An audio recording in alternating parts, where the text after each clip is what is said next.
almost 100.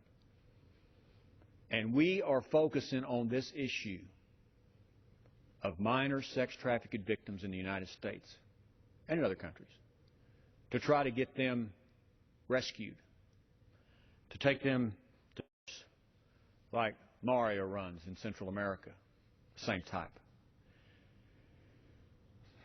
When Ms. Hahn and I were there at this shelter talking to these girls,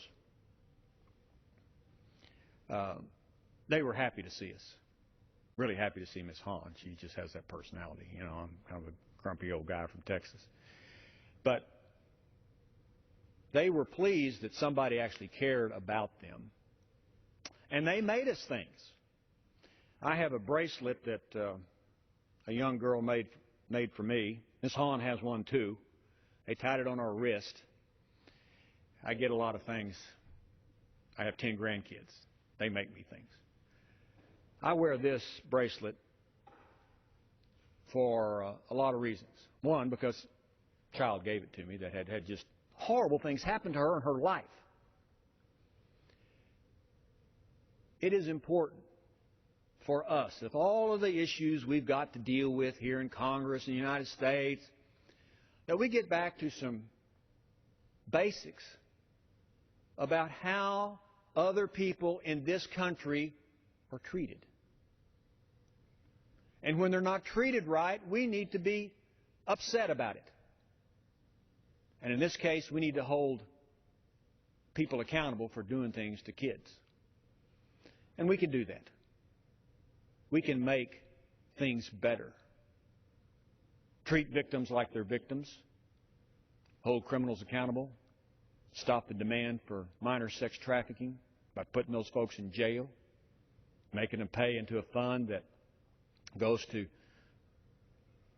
grants that will end up in the hands of shelters that try to help these kids. And some other things. Awareness is very important. It's been said by a lot of people over the years that when we're judged, either as a nation, Congress, country, we're not judged by the way we treat important folks. We're not going to be judged by the way we treat the rich, the famous, the powerful. We're going to be judged by the way we treat the poor,